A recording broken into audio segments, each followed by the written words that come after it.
Football Universe. Sebuah pertandingan sepak bola tertunda selama sehari, seminggu, atau bahkan sebulan adalah hal yang biasa. Tetapi jika pertandingan tertunda selama 100 tahun, kemudian dimainkan lagi adalah hal yang luar biasa. Please like, komen, share, dan subscribe channel ini jika cerita-cerita sepak bola kami bermanfaat. Ada berbagai macam hal yang dapat menyebabkan sebuah pertandingan sepak bola ditunda waktu pelaksanaannya. Kondisi cuaca yang buruk, penonton yang berulah, lampu stadion mendadak gangguan, salah satu tim terlambat datang, atau adanya peraturan mendadak yang disepakati kedua kesebelasan, dan sebagainya. Penundaan pun terpaksa harus dilakukan, dan biasanya memiliki rentan waktu antara sehari, seminggu, atau sebulan. Misalnya saat laga Manchester United versus Bournemouth di Liga Premier musim 2015-2016 harus dibatalkan karena terdapat bungkusan barang yang dicurigai adalah sebuah bom di Stadion Old Trafford. Penonton yang sudah memenuhi stadion akhirnya dipulangkan agar polisi bisa mensterilkan keadaan. Pertandingan pun dilangsungkan 3 hari kemudian. Lalu ada laga antara Borussia Dortmund kontra Atletico Madrid yang sedianya berlangsung pada 12 April 2017. Akhirnya harus ditunda akibat terjadinya serangan bom terhadap bus tim Dortmund. Laga pun dilangsungkan pada keesokan harinya. Atau laga-laga di negara Eropa Utara yang harus ditunda karena badai salju sehingga lapangan yang digunakan tertutup salju. Di negara-negara tropis seperti Indonesia misalnya, beberapa lapangan yang terendam air karena curah hujan yang cukup tinggi. Dan beberapa lapangan di Afrika yang memiliki cuaca ekstrim panas. Sehingga akhirnya diputuskan untuk menghentikan laga dan kemudian dilanjutkan beberapa hari setelah kondisi cuaca telah stabil. Namun, apa jadinya jika sebuah pertandingan sepak bola tertunda selama 100 tahun? Kita tentu sulit membayangkan dan bertanya-tanya, mengapa sampai selama itu? Apa penyebab tertundanya pertandingan tersebut? Pertandingan tersebut adalah pertandingan antara klub asal Brazil, Corinthians Paulista, melawan klub asal Inggris, Corinthians Casuals. Sejarah bermula di awal tahun 1900-an. Pada saat itu, kekuatan klub-klub profesional di Inggris mulai tumbuh. Corinthians Casuals, dulu masih bernama Corinthians FC, memulai tur ke Brazil pada tahun 1910.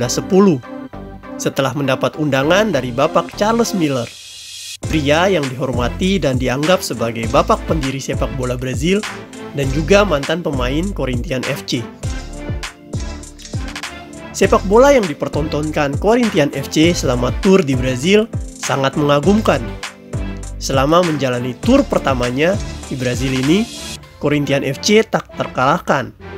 Mereka memenangkan laga diantaranya melawan tim All-Star Brazil dan klub Atletik Sao Paulo. Sewaktu Corinthians FC tampil di Sao Paulo, ada 5 pekerja kereta api yang berada di bangku penonton. Kelima pekerja tersebut adalah Anselmo Correa, Antonio Pereira, Carlos Silva, Joaquim Ambrosio, dan Rafael Perone. Permainan indah yang ditunjukkan Corinthians FC mampu memikat kelima pekerja tersebut, sehingga mereka menjadi sangat kagum terhadap kesebelasan Corinthians FC. Selepas pertandingan tersebut, kelima pekerja ini berdiskusi dan melakukan beberapa kali pertemuan guna mendirikan sebuah klub sepak bola baru di kota Sao Paulo. Mereka kemudian menamakan klub yang didirikan ini persis seperti nama klub yang mereka kagumi, yaitu Corinthians. Nama lengkap dari klub ini adalah Sport Club Corinthians Paulista, atau yang sering disebut SC Corinthians Paulista. Berdirinya SC Corinthians Paulista pun punya sejarah panjang dengan sepak bola Inggris. Perlu diketahui bahwa di sepak bola Brazil pada saat itu, hanya dapat dinikmati oleh kalangan atas, bangsawan, dan orang-orang berkantong tebal. Pada zaman itu pula, klub Inggris Corinthians FC menjadi salah satu tim paling terkenal di dunia. Dan sedemikian terkenalnya, sehingga mereka diundang kembali ke Brazil untuk kedua kalinya. Akhirnya Corinthians FC kembali datang ke Brazil dan menjadwalkan pertandingan melawan SC Corinthians Paulista di Sao Paulo pada bulan Agustus 1914. Tetapi ketika kapal Corinthians Casuals berlabuh di timur laut Brazil, mereka mengetahui bahwa telah terjadi perang yang mempertemukan Inggris dengan Jerman di Perang Dunia I waktu itu. Mengetahui hal tersebut, Corinthians FC memutuskan untuk kembali ke Inggris karena kondisi sedang tidak kondusif. Alhasil, laga pertama yang akan mempertemukan Corinthians FC melawan SC Corinthians Paulista pun dibatalkan. Hal menyedihkan terjadi yaitu selama Perang Dunia Pertama berlangsung, pemain-pemain Corinthians FC banyak yang akhirnya meninggal dunia. Hal ini membuat pertandingan antara Corinthians FC melawan SC Corinthians Paulista tidak dapat dilanjutkan, meskipun Perang Dunia telah usai. Pertandingan yang tertunda ini baru dapat dilanjutkan kembali pada tanggal 24 Januari 2015, bertepatan dengan tanggal berdirinya kota Sao Paulo. Sambutan meriah dirasakan oleh Corinthians Casual atau Corinthians FC begitu tiba di Bandara Sao Paulo setelah menempuh perjalanan jauh dari London. Sejenak, para pemain Corinthians Casual dapat membayangkan yang seharusnya para pemain terdahulu mereka lakukan di Brazil.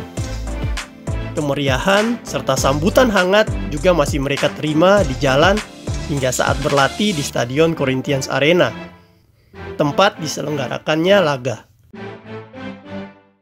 Pertandingan persahabatan ini kemudian dilangsungkan dengan nuansa kompetitif yang cukup seru di lapangan. Kedua tim tetap bermain dengan sepenuh hati dan berusaha memenangkan laga.